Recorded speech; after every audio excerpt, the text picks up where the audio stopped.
unfortunately, as clinicians, the most out of balance thing is usually the easiest thing to see because everything's grouped in that area. So that's really the place to start. I'm Michael Max, and this is Geological. The 2 months away from clinic was a respite that I didn't know that I needed. The enforced time away from my practice was a relief that I hadn't expected. There was an oddly expansive sense of ease that came with not having to care for others. Returning to practice has made me realize how much I appreciate and value genuine encounters with other human beings. And being in the presence of another, it brings a kind of effervescence, a sense of exchange that goes beyond language and what can be discerned with the eyes. Like a good night's sleep through a night of rolling thunder and rain, the refreshment of a new day can open the mind and senses. I've found in these past couple of weeks, I'm more attuned to how I feel good when a treatment goes well, and I tell myself that I've been helpful, and how when the results go in an unexpected and negative way, that the experience continues to reverberate in my mind. I've heard it said that true equanimity is when you can receive either applause or jeers, and neither of those moves you. It's hard. And it's easy to ride a sense of self-worth that's fueled by the appreciation of others and to wear the hair shirt of self-criticism when, with the best of intentions, things didn't go well. This return to clinic has made me keenly aware of how often I tell myself the story of who I am based on the interactions and outcomes with my patients. I'm not suggesting that we should not bring our entire selves to the practice of medicine. Indeed, I think we should. But to gauge our self-worth on the outcomes of our work, I suspect is a burden that our patients don't need. And if we're able to sit in a place of quiet observation and attention to how we can best help our patients, then I think it would be better if we're not asking our patients and their particular process of healing to make us feel good about ourselves. 2 years ago, I sat down with Toby Daly for a conversation on Saam Acupuncture. That's episode number 45. 2 years ago, I was struggling to make sense of a system that seemed overly simple, and yet I couldn't wrap my head around it. Thanks to Toby's generosity, experience, and clarity of thought, I've been able to learn something of the medicine from the heart that was passed along to him from his Buddhist wandering monk teacher. These conversations come to you through the generous support of our sponsors and members. Blue Poppy, your new one-stop shop, has speedy shipping options on everything that you need for your clinic. It's Women's Health Month at Mayway Herbs. Check out their new website for learning resources on helping women with herbal medicine. Are you a creature of habit? How about making a change that helps your patients and the planet with AccuFast needles? And later in the show, raising your fees doesn't have to be a difficult process. Jane has helpful suggestions on making it easy and effective. And finally, have you considered that having a thriving, profitable practice is one of the most healing things that you can do? Julie Bear Don't Walk has, and she can help you do something about it too. Do be sure to visit the sponsors page on the Geological website to take advantage of all the special offers our terrific sponsors have for listeners of the podcast. Picture this. Your clinic is buzzing with patients, and then you realize that you're down to your last box of needles. No need for panic, because Blue Poppy, your one-stop shop for all your acupuncture needs, they ship orders received before 3 p.m. on the same day. With a quick visit to Blue Poppy's website, you can order premium needles, herbal formulas, and that special Dr. Bob's oil that your patients love. Blue Poppy understands practitioners can't keep patients waiting. That's why they strive to get you what you need when you need it. From high-quality Chinese herbs and formulations to acupuncture supplies and clinical essentials, Blue Poppy has served practitioners for nearly 40 years with products that meet the highest of standards. Discover everything Blue Poppy has to offer by visiting www.bluepoppy.com, and don't forget to subscribe to their mailing list for exclusive offers and more. Hi folks, I'm Yvonne Lyle, president of Mayway Herbs. May is Women's Health Month, and as a women-owned and women-run business, we especially love how Chinese medicine can support wellness through every stage of a woman's life. So in this month's newsletter and podcast, we're covering topics like PMS, pregnancy, menopause, and osteoporosis. We'll share expert insights and effective treatment strategies you can put to good use in your clinic. Our Plumflower brand line includes herbal tea pills, tablets, extract granules, and organic herbs, all of which you can find on Mayway.com, and where you can also find articles, videos, and other resources to support your practice. Since 1969, Mayway has been a trusted source for high-quality herbal products. In these challenging times, please know that we remain committed to keeping our products accessible and affordable so you can take care of yourself and your patients. As always, thank you for supporting Real Chinese Medicine. Daily habits and routines feel comforting, familiar, easy, automatic. That's the power of repetition. You've worked out the kinks and can do it with your eyes closed. But what if you shook things up? What if you ditched the old routine and tried something new? Hi, I'm John Sten. I've practiced acupuncture for over 30 years, and together with my wife Kelly, we created the world's first eco-friendly acupuncture needle. The AcuFast earth-friendly needle system cuts your packaging waste by 60 to 90%, depending upon your needle type, speeds up your needling, gives you more control, and best of all, while you're healing patients, we plant a tree for every 2 boxes your clinic uses. Thousands of acupuncturists have already made the switch. In just the last year, they've helped plant over 16,000 trees. Since we started, that number has grown to over 50,000. So break the routine. Be the change. Visit acufastneedles.com. Your patients and the planet will thank you. Well, if you spent any time listening to Qiological, you've heard me draw a bone from time to time about Saam Acupuncture. I found it to be an extremely helpful perspective in making sense of how things go in the clinic, the transformations of yin-yang, the 5 elements, and the 6 climatic qi. I always look forward to a conversation with Toby Daly, and this one was no exception. I hope that you enjoy this conversation as well.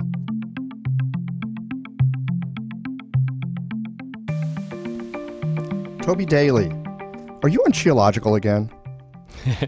Hey, Michael Max. Thanks so much for having me on again.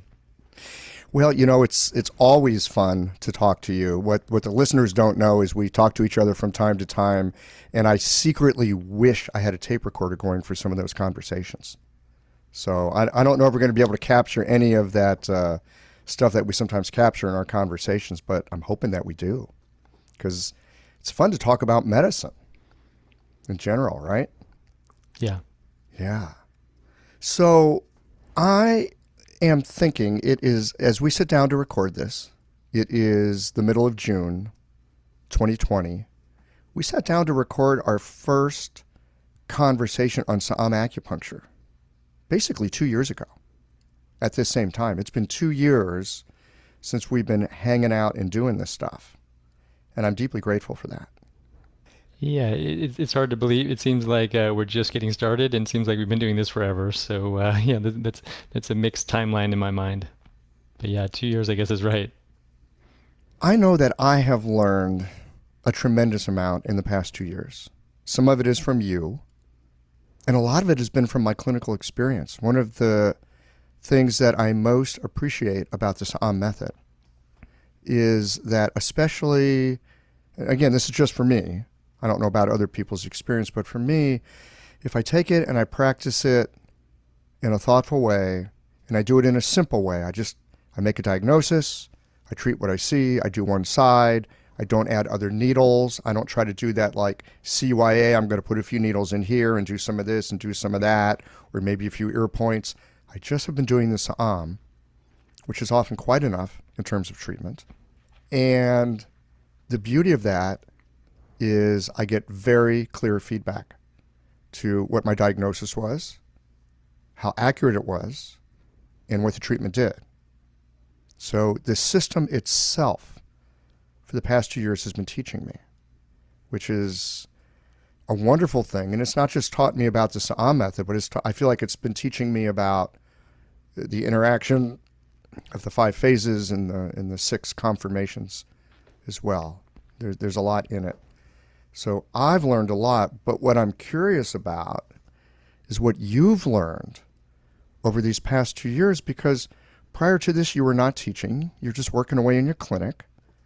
You had this idea that you should be teaching it because your teacher wanted you to, but you've got 2 years now of turning people onto this, and I'd love to know how things are different for you as a result. Yeah, that's a really interesting question.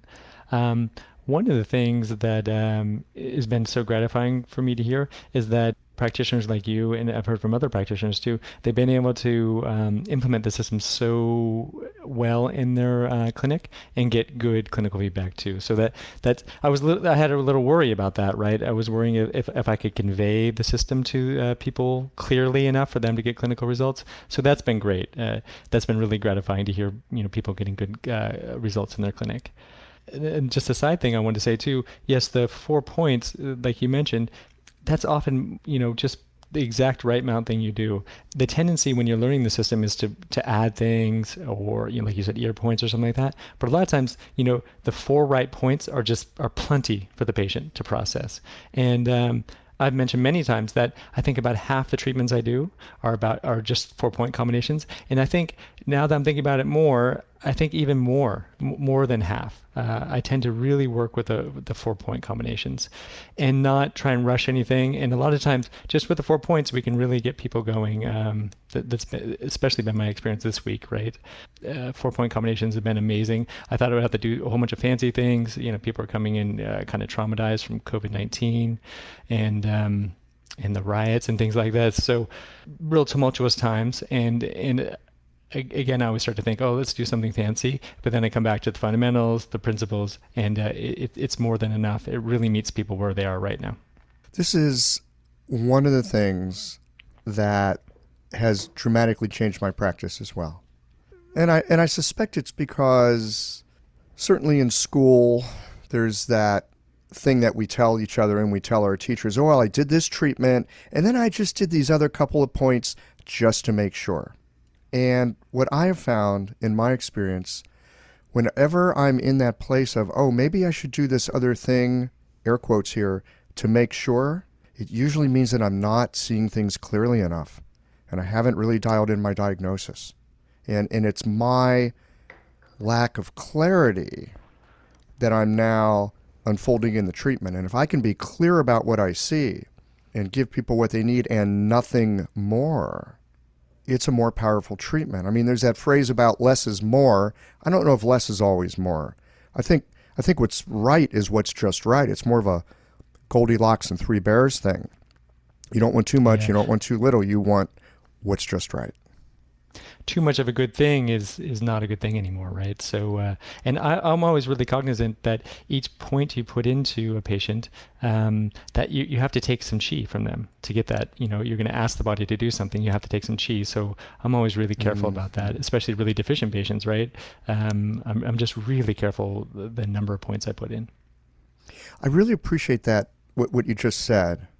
This is so bizarre. I've been practicing 20 years, and it's like, I'm sure I've heard this before, but I, in this moment with you, just heard it way more clearly.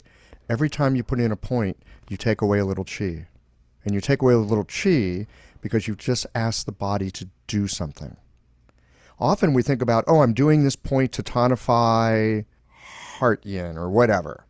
But we're asking the body to do something. And I think that is probably really helpful to remember that every interaction we have, the body has to digest that, metabolize it, so to speak.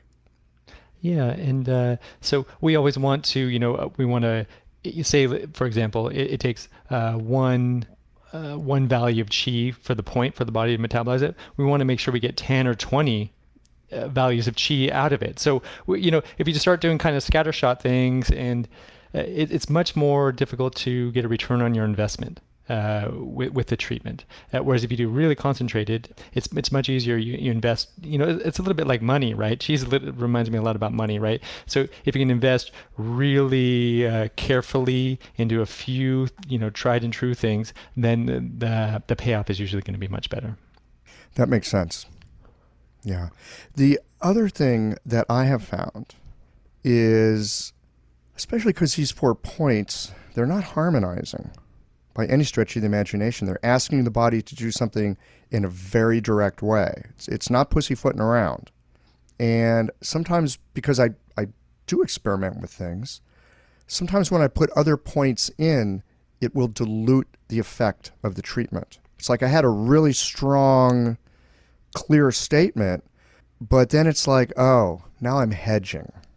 It's like having a conversation with somebody, maybe an argument, or important discussion with your spouse. And instead of being really clear with what you want to say, you go, well, maybe it would be a good idea if... It's like, no, that kind of communication is not helpful. Yeah, the 4 points aren't wishy-washy with your message to the patient, right? It's very clear and very strong. And so, yeah, anything else you put in there, it's nothing's forbidden, right? If you feel like you really need something else more, but just like you're saying, clinic will really tell you the 4 points are enough. And again, I think especially for anyone who's at the beginning stages of using this method and learning this method, you're going to learn it a lot faster if you stick to those basic principles and you just stick to the basic 4 needles, because then you don't have to try to second guess yourself about what did what, when people get better, or what did what if people got worse. Right. This reminds me of when I was learning Tai Chi, there was different teachers would teach differently, right? Some would really try and do the principles and make you just do things over and over again until you really understood the principles. And some teachers would fly through the Tai Chi, the positions or something. I forget exactly the word for that. But, just to make sure that, you covered all the positions of Tai Chi. And, I was always gravitated more towards the teachers that would do the principles, because then you could, you could apply that so many different areas. Whereas if you just did all the positions of Tai Chi, but poorly, but you knew all of them, then that doesn't really serve anything. So the core principles are a good place to focus your attention. That's every time I would stray off, that's what my teacher would bring me back to. I would get caught up in something, and my teacher would just pull me back to the principles. So yeah, that's just the core part of the Saam tradition is the principles. So when you think about the core principles of Saam, what would you say the core principles are? They just share the core principles of Chinese medicine. That's why a lot of people, when they come into this tradition, they find it pretty fascinating, because yin yang, 5 phase, 6 conformation that they've studied, usually a little bit separately, to really pull all that together, all those 3 core principles, and then use them, every aspect of the system. It's really anyways, it gives people a lot of confidence, because they've already used these, a lot of, especially long-term practitioners use these, 6 conformations you've used, for decades or something like that, but usually don't use that concept with acupuncture. And then to pull that into acupuncture, sometimes it's really, you already have such a feel for these principles, and then have them all together in one system. I think it's really helpful for people in clinic. I think this is one of the things that really drew me in at the beginning, was how the 6 conformations were so intertwined with the 5 phases. And there was a bunch of stuff that I've studied with herbal medicine that it's like I already had this, like these patterns or ideas in my mind laid down for how things work. And I would think that way when I was doing herbs, but I didn't think that way when I was doing acupuncture. And then all of a sudden, I've got this way of doing acupuncture with these other maps that I had, and I didn't know that I could use these other treasure maps that I had to do acupuncture, but it turns out that I can. I want to ask you a few questions. So this is about some spaces. This is hilarious, right? Because I remember first calling you about 2 years ago as I was trying to learn to use this system, and having had some problems and going, oh man, can you help me understand some stuff? Because evidently there's some power in this, because I've messed some people up. And I remember. Yeah, I do too. It really was stunning. Just the problems that I caused for some patients inadvertently. And that whole idea that I'd somehow picked up along the way that acupuncture is inherently harmonizing, you can't really mess people up, that went out the window super fast. But here I am 2 years later. I feel like there are pieces of it that I understand pretty well. So, for example, the interaction of the yang ming and the tai yin, right? Whether we're talking about the large intestine and the spleen, that counterbalance, or we're talking about the stomach and the lung. I feel like I've got that down pretty well. I can ride that bicycle, right? And I can do some tricks with it. The one that I don't quite grok at this point, and I feel like it's one of these things where I feel like my understanding of it's like it uncloaks and I kind of see how this counterbalance works, and then it becomes more fuzzy and I can like see pieces of it, but I can't see the whole system. And that counterbalance is the small intestine and the kidney. I'm wondering if you can go into this with me a little bit, because I get it that the kidney is about consolidating and the small intestine is about dispersing. And especially the small intestine is great for moving qi and blood. But like seeing them as this continuum that goes from one into the other, like I can see how the large intestine goes into the spleen. I can see that entire continuum. Someone walks into my office, I can put them on that continuum. That's not hard. But kidney, small intestine, I feel like I'm going across stepping stones across a stream. And sometimes I get my feet wet. That's a great image. I think when we start looking at small intestine, kidney, it is less physical for us to look at. When we look at Yang Ming and Tai Yin, there's a lot of physical things for us to look at, and that's really guiding for us. But when we start looking at just more functional things like small intestine and kidney, it's a little bit, it's less apparent to us physically to grasp. And then you're right. I mean, that's the principal aspect. They're both fire and water, and so the yin organ is going to consolidate that fire and water, and the yang organ is going to disperse that fire and water. So that you're exactly right on the principles. And then seeing it, right? We talk a lot in the classes, and the still is really guiding for me is attractive sexual people with the kidney excess, and less attractive people that have infertility and things like that would be kidney deficient. So that's still really guiding for me. And we talk a lot in class. Some people have a problem with beauty, but you can look for symmetry, physical symmetry, facial symmetry, and things like that is going to be really associated with the kidney excess. Also, again, you can't see it, but you can see it manifesting, is really concerned with self, with kidney excess.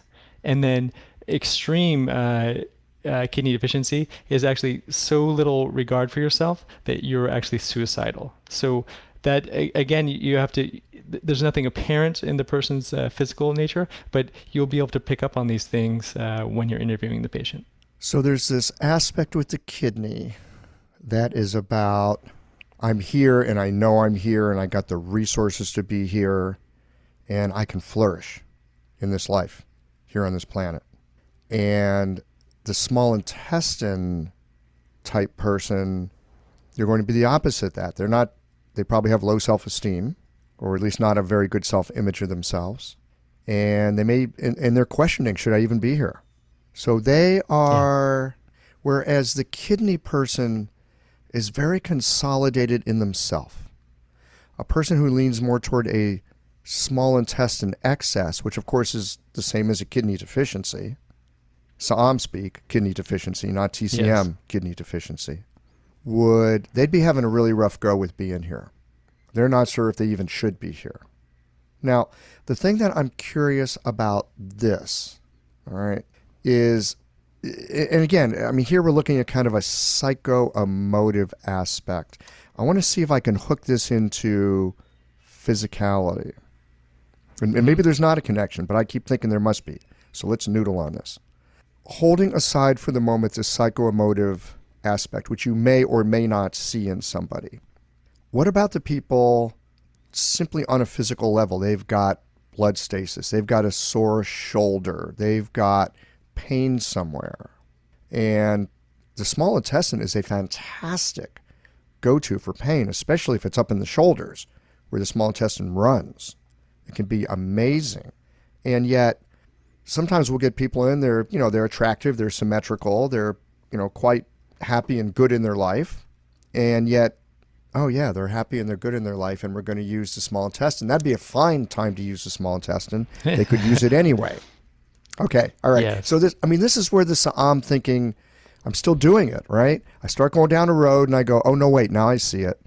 Here's the way I wanted to say it. You've got a person, they don't have a good sense of themselves. They don't take good care of themselves. They've got this problem with their shoulder and they've got some blood stasis, and you want to move that blood stasis. Small intestine's a great way to do that, but they're deficient in their kidney energy. They're a little bit more excess in their small intestine energy. So help me think about how that hangs together. Yeah, so as a clinician, you need to decide which one needs to be supplemented more. Say they're just massively kidney deficient, even though they have blood stasis on the small intestine channel trajectory, like you were saying, for your example. It's quite possible that you've assessed that the kidney deficiency is so strong that before you can address that shoulder, you might have to supplement the kidney, and then come back later once you've kind of shored up the kidney, then to supplement the small intestine.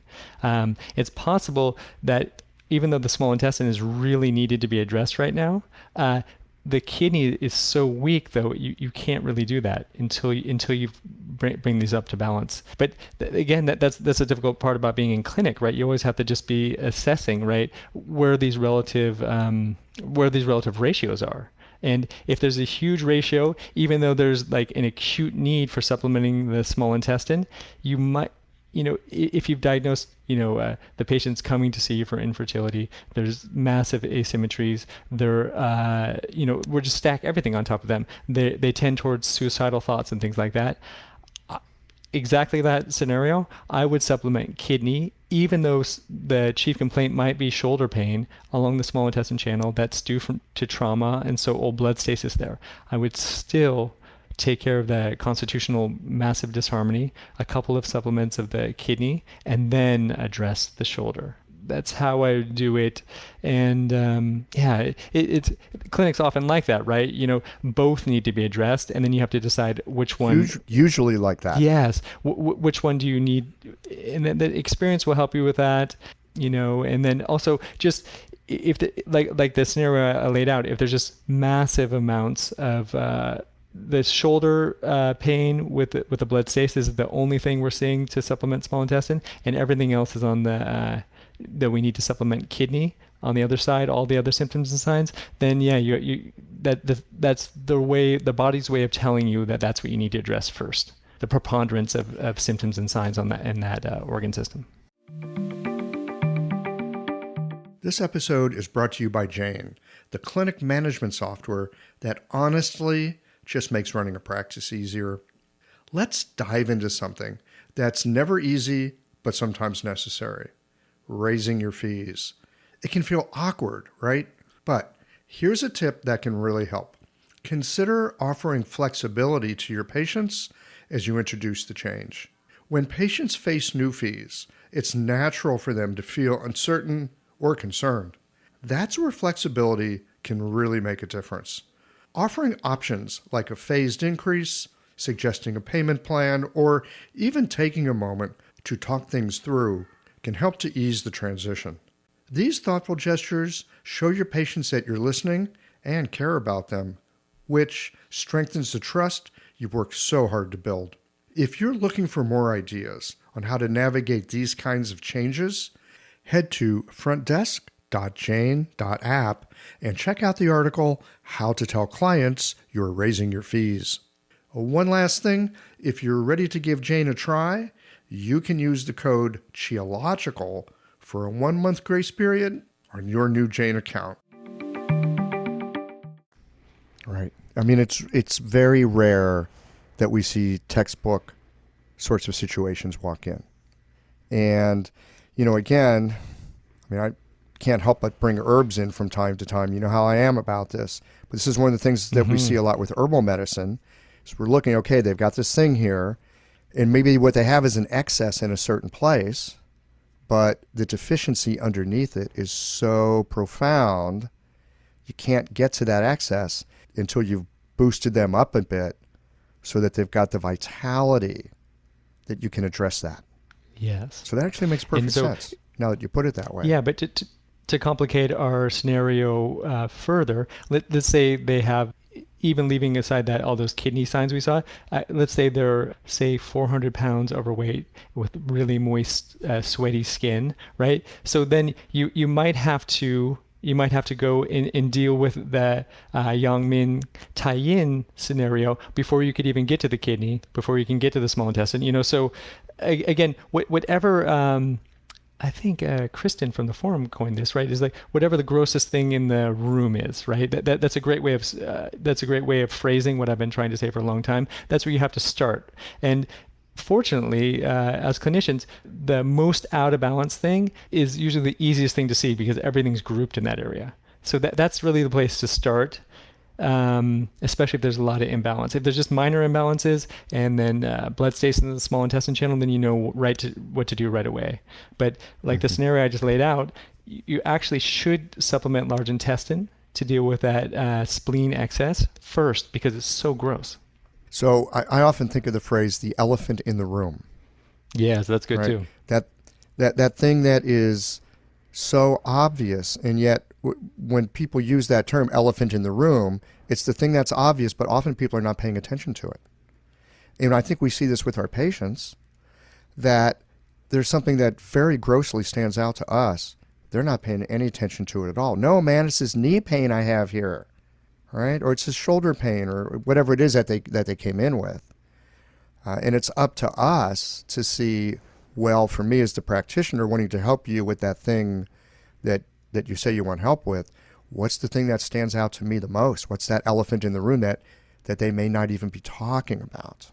Yes. And a lot of times, even though you're not directly addressing it, supplementing large intestine will help that small intestine channel trajectory pain anyways, because you make the overall system better. You rebalance the most grossest imbalance in the body, and then the body functions much better and then can clear that blood stasis on its own a lot of times, right? So like I said, theoretically you would have to come back and supplement kidney and then supplement small intestine, but a lot of times, if you get exactly the grossest thing in the room, treat that, then get some dominoes going for you so you don't have to knock over every domino individually.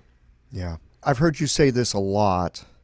And, I'm a little bit of dull wood sometimes, so it takes time to sink in and like really get it.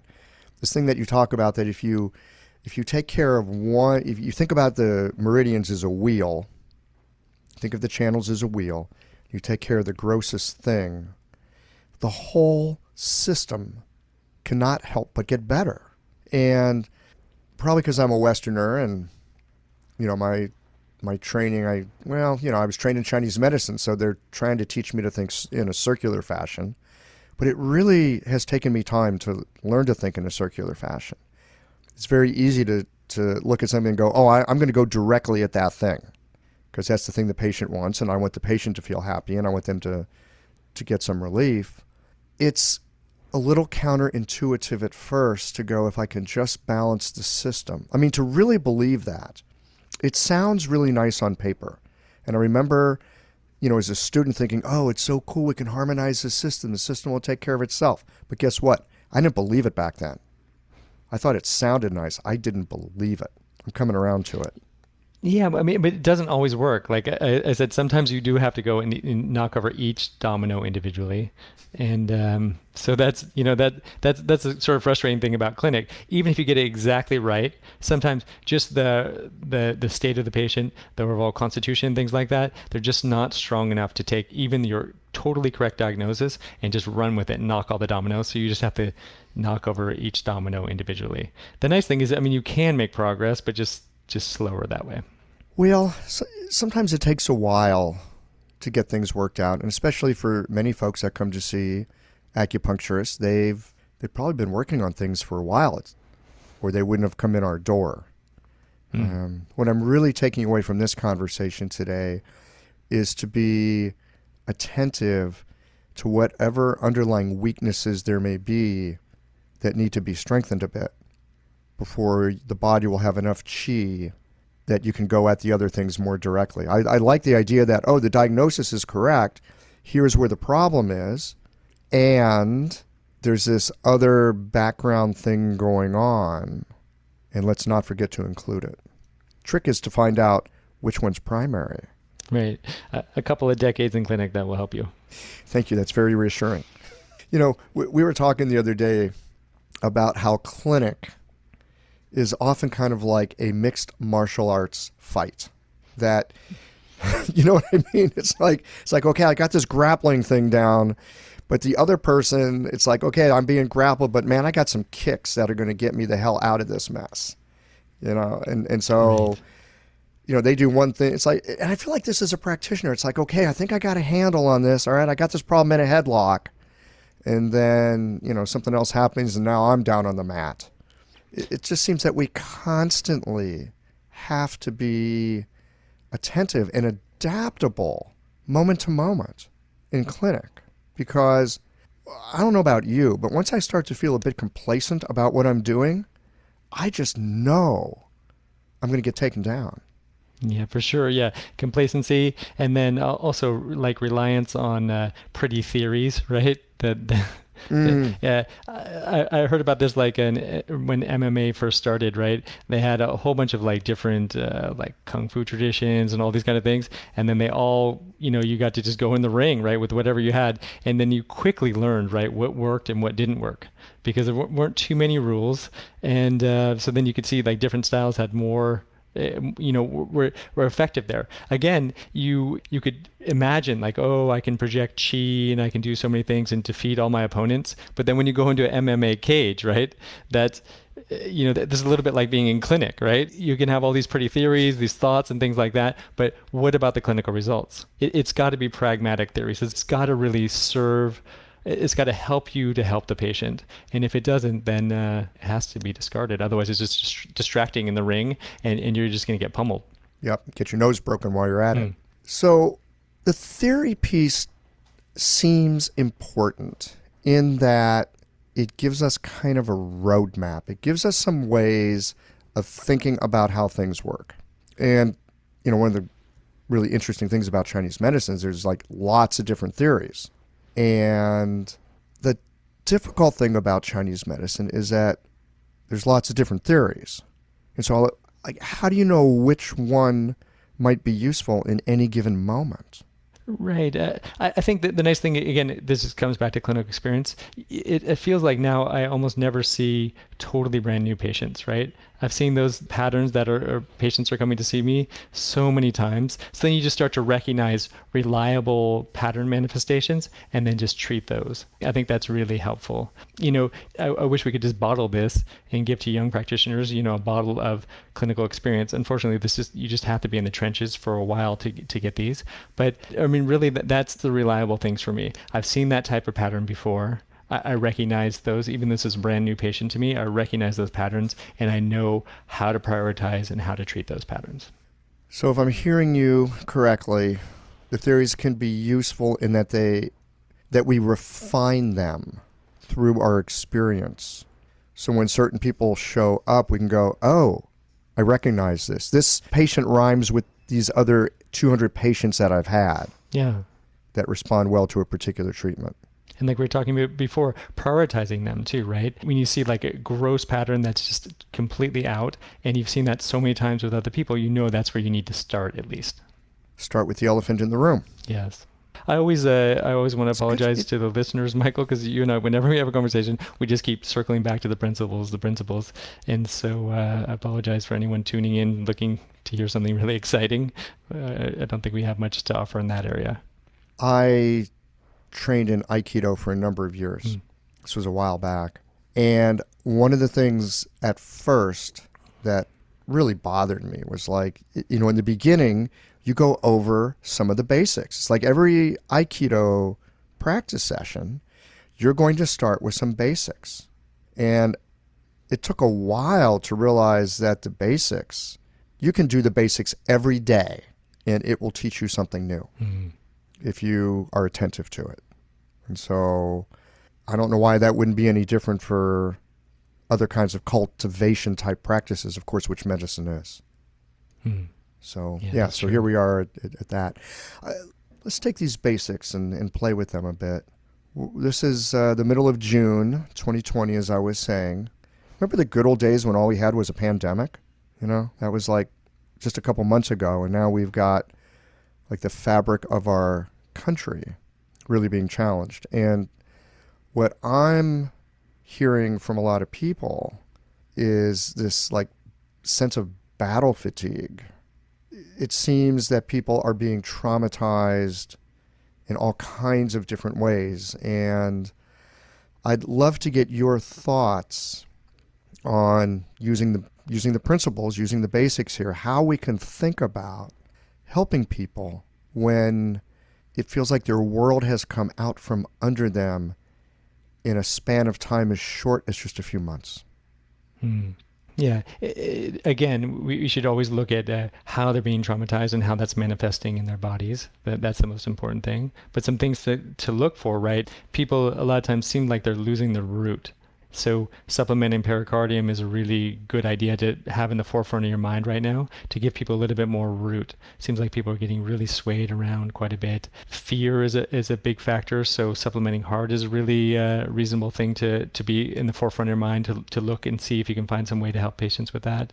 Trauma itself, if it's embedded in the patient, definitely for physical trauma, we supplement with small intestine, but also emotional trauma, anything that's just really stuck and you need to start moving through. Small intestine is something to think about. That's a couple of channels that just come to my mind right away. But again, each unique person, how they're manifesting the times right now in their body, that will show you how to work with them.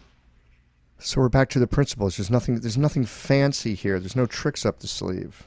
I wish there were. I wish I knew some tricks and some really reliable things that we could just do always work the same, but unfortunately I don't know them. With, how do I phrase this? Because I want to stick with this trauma thing for a moment. So one of the things that I think I've been noticing in this time is that there are people who have a challenge. We could call it trauma. Some difficulty arises. And it kind of weakens them. And it's like it sticks in them, and they become more fragile. They become brittle, in a sense. And the trauma really takes something away from them. There are others who have some kind of challenging thing. You could call it trauma. They end up getting stronger. There's something about their use of agency or something in their personality or, I don't know, something in their experience. I'm not sure what it is, but they end up becoming more resilient from having had difficult experiences. And I'm wondering if you're seeing any of this and how the Saam perspective might have something to say about this. Yeah, I think the people that get a hormetic response to this kind of trauma, right, we don't see too much because they don't really need our help, right? They're just getting better. They have enough resources when this trauma comes that it makes them stronger. A little bit like if you want to get muscles, right, to really damage your body and then have enough resources to really build your body really strong again. Those patients we tend not to see because they're just they have enough internal resources that they can get stronger with whatever assault comes at them. So mostly we see the first example, like you were saying, right, where they're actually damaged and not recovering on their own. They don't have a hormetic response. They have just pure damage. And like how you were saying about that too, especially with the sadness and grief, I should have mentioned this before too, there's so much in sadness and grief right now. So supplementing lung in the Saam system does supplement Qi and it can deal with some of that sadness and grief. So that's really reasonable. Also, another thing I like to think about, especially in the summer months, if people really are listening to this in June, is I really do like to supplement liver at this time of year just to counterbalance the climate. And also, I think people do need a little bit of shielding right now. There's so much traumatic things coming at people all the time that videos that just get looped and things like that. People do need, I think, a little bit of shielding from that. So supplementing liver would be really reasonable too. I often think of the liver and that shielding aspect of the liver as giving people a little bit of, I don't give a damn. I could care less. And sometimes that's helpful to be able to take, like you were saying, to take the edge off that tape reel that's running through your mind about something that's really got you stirred up. It'd be really nice if that could just be dampened down. Yes, especially with really sensitive patients and so much trauma. Even if they don't experience it themselves directly, then through media and things like that, it just seems like just so much trauma right now. So the really sensitive patients, I always want to kind of protect with supplementing liver to shield them. It's not like they're not getting the messages that they need to understand now about racial justice and things like that, but hammering them over and over again, it's not going to make them get it more. It's just going to damage them. The other thing that I love about supplementing the liver for a situation like this is the kind of way that difficult emotions will drain the heart and it will drain the blood, right? It takes a real toll on the blood to process things emotionally, right? The spirit really the shun really feeds on the blood. And if it's taking a hit on, right, left, upside down, 24-hour news cycle, you could see it as a kind of blood deficiency. Yes. That happens as a result of all the emotional processing. Yes, that's a good point. So to be able to bring more blood into this situation is very helpful. And for the Saam system, the organ that counterbalances all that fear is the heart. So yeah, anything we can do to strengthen up the shun in the heart, I think would be really helpful at this time. This time what's going on. It's funny. We were just talking about it a moment ago that there's these basic principles, and sometimes I think, okay, there's these basic principles. They've got to run out at some point. Life is complicated.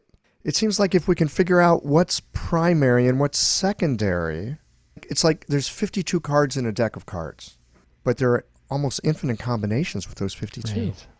That's a great analogy. And also, when I was learning the system from my teacher, I always thought, well, this will capture some clinical reality, but I'll have to need, some other ways of capturing this. These simple things that he's explaining to me, this can't capture everything.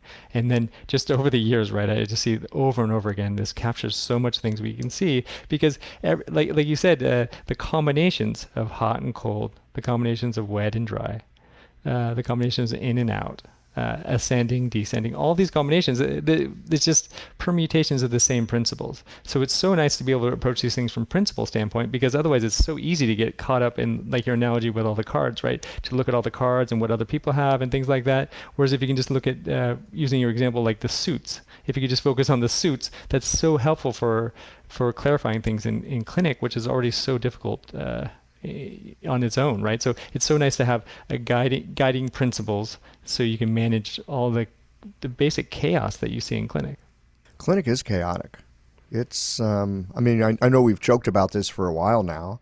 Is clinic easy or hard? It's hard.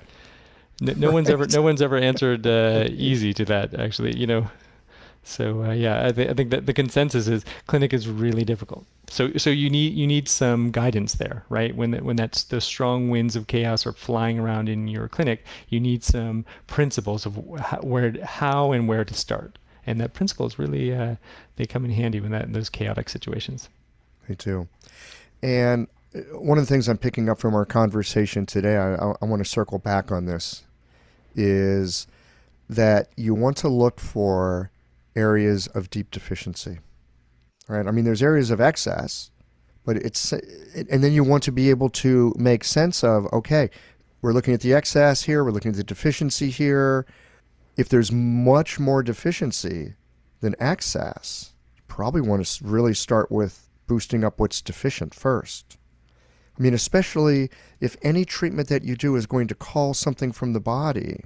I think I'm learning something new here, actually, from this conversation. I'm going to go try it out in clinic, but let me just ask you about this. I think I need to pay more attention to where people are deficient and make sure that they're boosted up before I go headlong into trying to, air quotes here, fix that thing that they came in with. Right. I think it's a delicate balance. And the nice thing about this system, right, is that we recognize the two sides of the same coin. Excess and deficiency is the exact same thing. So you can focus on the excess and then just think about how can I counterbalance that, or you can look for just the deficiency and just supplement that. Often I do that myself, right? Always looking for the deficiency because I'm always ready to use the 4 points to supplement. Very rarely do I use 4 points to drain. So that's mostly how I'm looking in clinic. Yeah, what's the weakest spot on? What's the weakest link in this chain. And if I can just strengthen that up, then everything will get better. And then I don't really, I mean, the excess qualities that I see in the clinic, that guides me towards the deficiency. But I try not to, I'm always more looking for what's the most efficient. I find for me it's often easier to see the excess than to see the deficiency. That being said, we can find the excess and that can lead us to the deficiency. Sure, yeah. Sometimes it's just like easier to see something that's convex than concave. Hmm. But we could really look at either side of it and work from there. Yeah, I'm just super focused on this deficiency thing right now. Maybe because there's so many people that are so worn down and so deficient at this moment in time. It just seems very apparent to me. That's what I like about so much from the system, right? You just 4 points, you're gonna really try and give something. So for the deficient patients, this is a great place to start. Like say constitutionally deficient, say they're just constitutionally deficient or acutely deficient, right? It's so nice to be able to give something, than take something away. Having a thriving, profitable practice is one of the most healing things you can do as a healthcare practitioner. Because a robust business is the ultimate expression of vital chi. And that's the heart of our medicine. I'm Julie Bairdontlock, and I help practitioners grow nourishing, profitable, authentic businesses that embody the generative cycle of Chinese medicine. This isn't about all yang all the time. It's about expanding your own internal capacity, growing collaborative relationships with your patients for ethical patient retention, and marketing as an extension of this medicine, not a necessary evil.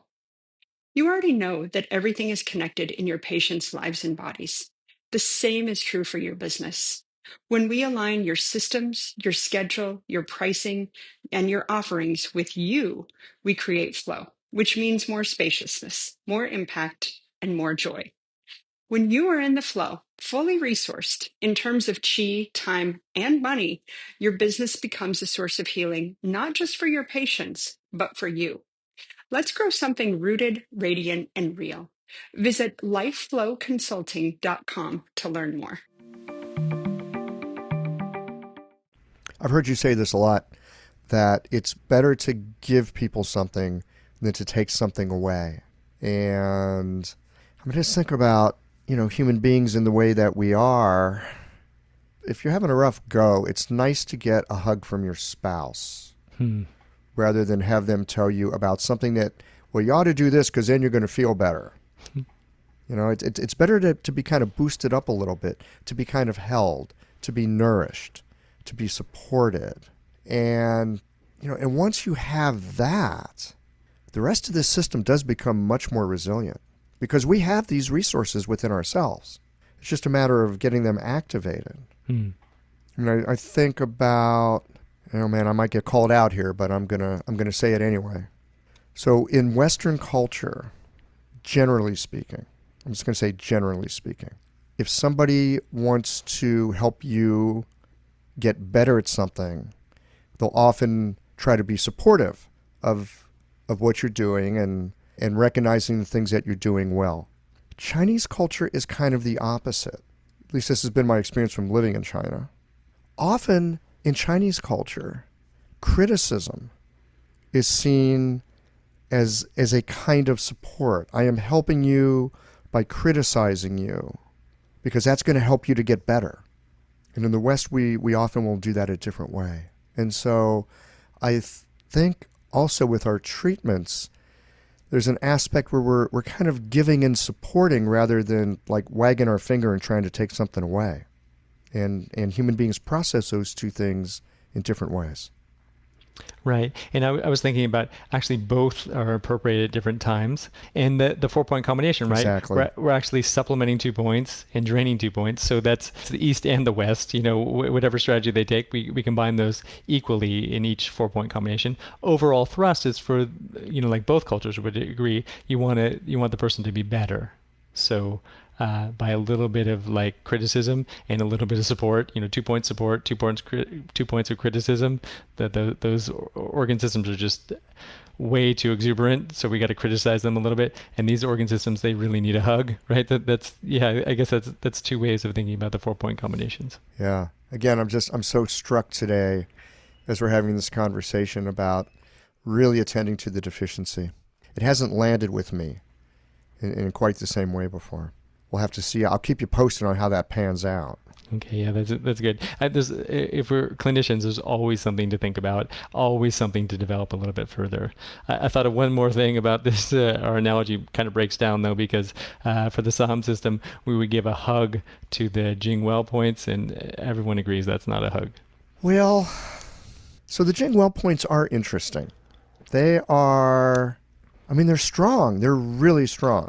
And yeah, it's not a gentle, it's not like liver 8 in terms of like being easy and being supportive. And yet, the thing that I've found about doing the Jing Well points is if it's what the body really needs, it'll be a shock for a moment, but then things can really settle out for people if it's the right thing at the right time. Yes, that's true. I agree. Yes, ultimately they'll be happy, if that's the right combination. But I was just thinking about hugging points and then scolding points, and I was thinking it would be hard to hug a Jing Well point. That's the only point of that too. But yeah, that's definitely the patient will forgive you for those Jing Well points if you've got exactly what they need and you've delivered it in a really clear manner to their body. They almost instantaneously forget the pain of the Jing Well point when whatever pain they had, mental, emotional, physical pain, starts to recede in their body. They just completely forget that Jing Well point. The analogy is not going to work for hugs for Jing Well points. That's the only thing I wanted to say. Let's stick with it for a moment, because I've learned something about needling Jing Well points here in the past 2 years. Because when I first started doing this, I was it's like, oh, maybe I want to learn a different system. This is going to take a lot of Jing Well points. And I hadn't needled Jing Well points a lot because, Jing Well point. Here's what I found about Jing Well points. First of all, I would have to, in the beginning, like talk to myself, like really watch myself talk. It's like, Jing Well point. It's like, Michael Max, shut up. You're the acupuncturist. Needle that thing. Just get in there and needle it. Like, give myself a pep talk. And initially, that's how I was doing Jing Well points. I like give myself a pep talk. It's like, you're the professional in the room, Michael Max. Needle the damn Jing Well point.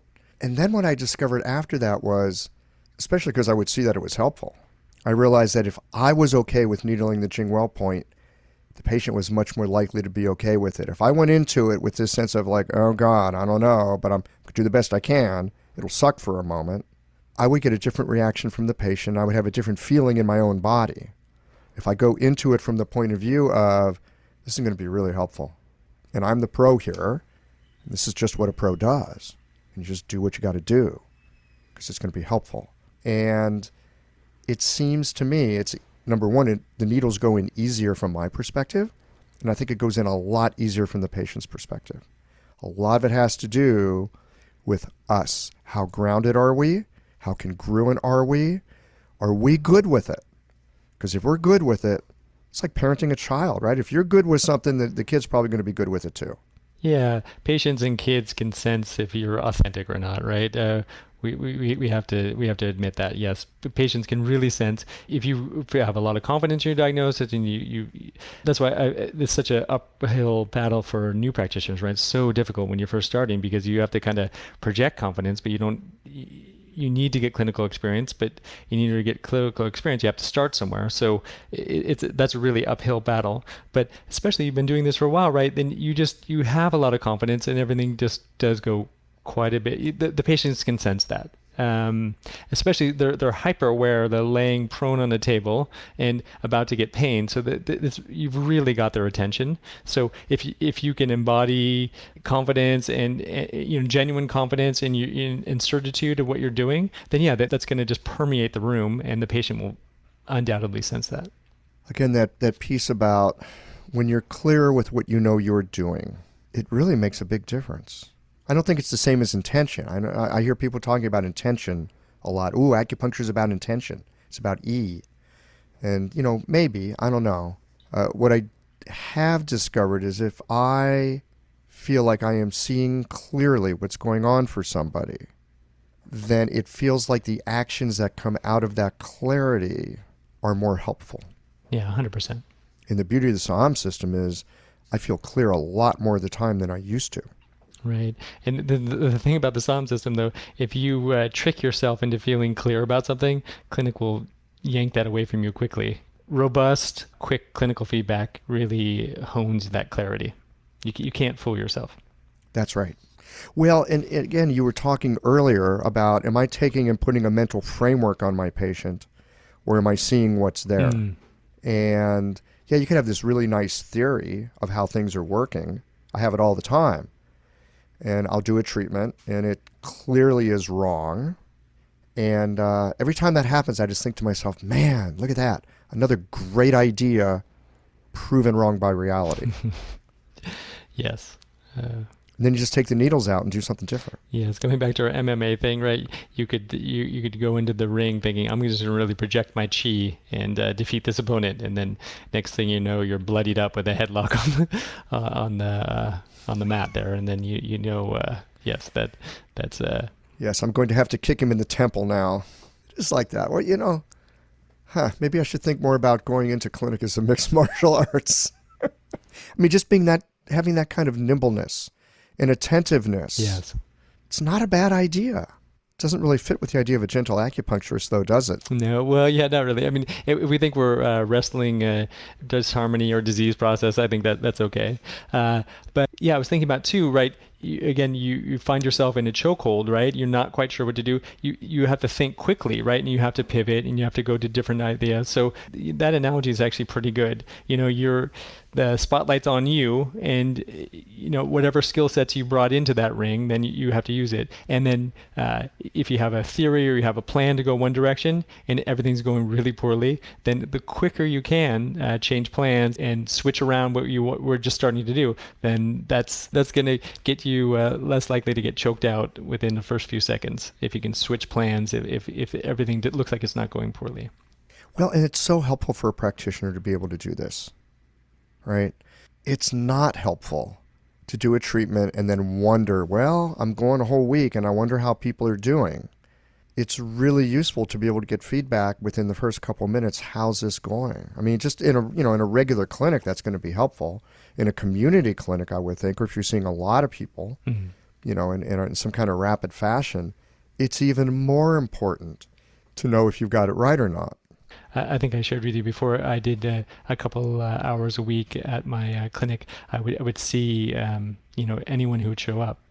And so, yeah, I would have to work really rapidly. And that was great because also I didn't have much time for the intake. And so it was great to just kind of rapid test point combinations. I did this for years, rapid point combinations, and really focus on the face and then see right away, was that going to go well? Because you had to just keep moving so quickly.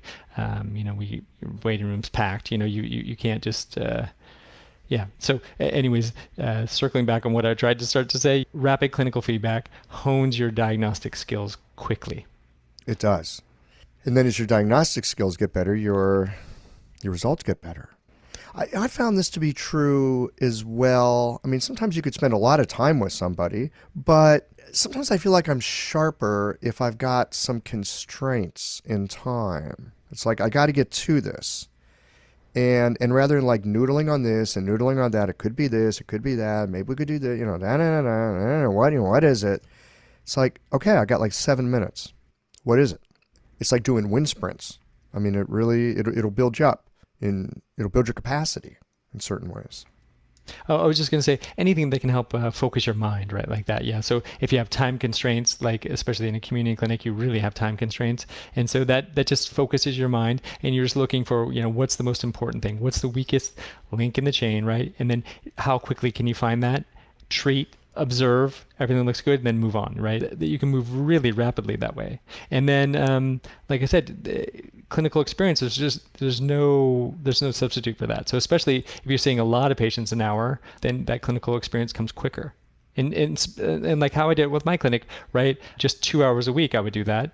And so that would kind of do the wind sprints. And then I'm not sure about my analogy, maybe marathons with like new patients. I would give them an hour. So there was plenty of time to discuss anything they needed to. What's that? Cardio, yeah. Long-term cardio workout, I A would do, cardio workout. please, listeners, please excuse so many analogies this podcast we used. But anyways, yeah, so I think it's good to do both, right? Probably like cross-training, like your body, same thing being a clinician, like working really quickly and then working slowly, working quickly, slowly. I think that really hones you well. I don't think we can get away from analogies. Our medicine it's kind of visual. It's kind of physiological. There's aspects of deep resonance in it. And I think, especially with the Saam, we're kind of working with these gestalts. And gestalts often have this aspect of image, analogy, and metaphor. And so I think there's a place for that. And I think there's a very important place for that. Now the question becomes, am I using an image or analogy that's helpful? Am I actually seeing reality? Or again, am I making up this beautiful idea because it sounds good to me and it fits the theory and it's the way that I like to practice and it's the kind of practitioner that I like to think of myself as being? We can take that and put it on a patient. And if we're wrong, we'll find out very quickly with Saam. And if we're right, we'll go, oh, that worked. I think there's a whole lot of honing our own mental models. And image and analogy are, at least for me, have been gigantic building blocks of this. The question is, am I seeing reality or am I projecting my theory? Okay, so can I answer that? I have to ask you another question so then we can answer your question. So are you in a chokehold or are you applying a chokehold in clinic? That's a great question. So, I like to think of myself as applying the chokehold. That being said, there are times when I feel like I'm in the chokehold. And my suspicion is something in between those two might be what's a little bit more helpful. But at the end of the day, I think that my clarity in seeing the reality of my patient is what's most important. So it's a little bit of both. There's a part of me surrendering to the reality of the situation, and that's what makes it better. This is it, to really drill down all the way on this analogy, right? When you're in a chokehold, don't pretend like you're not. Right? It's a teacher, right? Being in that chokehold is a teacher. So don't pretend like you're not in a chokehold. When you're in a chokehold, be in a chokehold. Also, when you get it right, too. That don't pretend like, maybe I'm in a chokehold. If you really, you're beating your opponent, who in this analogy is a disease process, right? Then, you really need to remember that feeling. I love it. That's super helpful. When you're in the chokehold, don't pretend you're not in the chokehold. That really helps. That totally rings true to me. This is what I get for talking to a senior practitioner. I get this kind of, helpful clinical stuff. This is my system, right? This is the system I've decided to dig a really deep well and get some deep water from in this system, right? So I have some experience with this system, right? But then always when I have herbal questions, then I know where to go for the deep well of the herbal system. So yeah, I think it's different. Different people have decided to dig their well different places in the Chinese medicine. So I think, it's interesting to talk to these people that have really dug well, deep into one well and see what they have to take. And then you can take that over to the water you're getting from your well, right? I think it's here we go with another analogy of the wells. But anyways, it's interesting to talk to people that have taken a deep dive into one aspect of the medicine and see what they've come up with. Well, and the amazing thing, because it's been around so long and it's such a pluralistic medicine, right? It's funny. We talk about Chinese medicine, but I've heard other people say, like Volker Scheid, it's like, well, maybe it's a little more correct to say Chinese medicines, right? There's so many different ways of taking a look at this. And yes, if you dig a well deeply, you're probably going to hit some water. Right? The idea is to dig till you get to the water. And some wells are more on the surface. You'll get the water sooner, and some wells you're going to have to go deeper. Probably learn something from that digging, and you get a different kind of water maybe from a deeper well. And I remember getting this in acupuncture school, that there are plenty of different wells in Chinese medicine. There's no one right well, but there might be a right well for a particular condition or a particular situation. And it's helpful to know that this thing that I like to do, this may not be so good here. So let me give you an example. I had someone, it's a little metaphorical, but we'll see if it flies. I had someone calling me about some neurological issues that this person's child was having. And really out of my wheelhouse. I mean, really out of my wheelhouse, and I knew it. And it's like, well, I could kind of take stuff that I know and maybe make it work. Or I could send her to a person, this is what they do. That's all they do. Mm-hmm. Right? There's a well over there, and I know there's a well over there. I know just enough about it that I can send you over there. But I can't pull water out of that well. And so the beauty and the difficulty of Chinese medicine is, which tool do we grab and use? Either from different traditions or from our own deep well. I heard a senior practitioner say to me when I was in school, right, you're a real practitioner when you start referring out. And I thought, wow, that's really something, right? You know your skill set, and then you've looked around to see where you can send that, something that's outside your skill set, where you can send that. So I think that's just really skillful, right? We want our patients not to suffer. If we can do it, that's great. If we know we can't, then that's great to just try and help them get some help somewhere else. I think that's a great use of a practitioner. I've not heard that before. Thank you for sharing that. You're really getting to be a practitioner when you start referring out, that you can kind of see the landscape and see where people are and know how to direct them to what they need. More metaphors. Look at that. See, I told you this was a metaphorical medicine. Well, hey, my friend, we should probably wind this down because people are probably getting tired to listen to us jawbone at this point. Yeah, enough of the principles. Because I could ask you more about principles, but I know what I'm going to hear back from you. Basics, Michael Max. Yes. You hear back from me how my teacher would answer my questions, right? But always going back to principles. Is that what he said? Did he say go back to principles? What did he say? He would say it even more directly. He would say, I'd be asking about some kind of detailed thing, and he'd be like, well, is it hot or cold? Oh, man. Especially when you're just getting started, right? It's so easy to get caught up in all the details, all the symptoms, tens of thousands of symptoms and signs, right? It's very easy to get caught up in those, and then it's really hard to get back to like the roots of the principle level. You're just way down on the leaves area. So my teacher he wouldn't say, oh, what about the principles? He would just say, well, is that going in or out of the body, right? Is that ascending or descending? He wouldn't use the word principles. He would just say, come on, buddy. Love it. Love it. So, and I think this is one of the things that I so appreciate about this is that there is a simplicity to it. That does not mean it's simplistic. And there is a simplicity. There's a way of getting our footing if we've lost our footing. Hot or cold, in or out, deficient, excess. Pretty easy to find your footing with those things, even if you're just beginning. Maybe especially if you're just beginning. I think, the earlier you can train yourself towards principles, the better, right? Because then you can start to recognize them, and then, as your career goes on, you have something, in the chaos of clinic, you have something to hold on to. All right. Well, as ever, it's been a delight, and I'm curious to see what happens when we sit down 2 years from now and revisit this again, see what we have to say. Yes, I can't imagine from 2 years ago when I had to do my podcast with you in the fetal position. I was in the fetal position. Fortunately, you couldn't see me. It was just audio. And then now I'm seated all the way up and smiling and look at you. So this is a big change in 2 years. I can't imagine what another 2 years will bring. Progress, my friend. Practice makes progress. Bye for now. Michael, thanks so much for the opportunity of letting me talk to you and talk to your listeners. Thank you.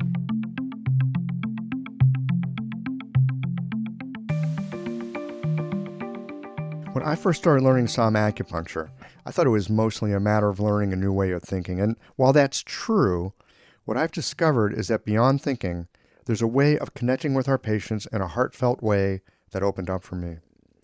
It's not that I'm trying to do something, but rather the Saam perspective has me curious about other aspects of my patients' lives that I'd not previously attended to.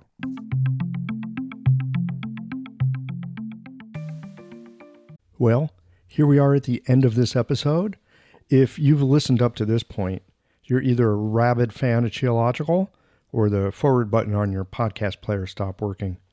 If you are indeed a fan of the podcast, you can help us to bring new episodes to our community of practitioners by supporting us with a membership or a one-time contribution. Details, of course, are on the website. That's it for today, friends.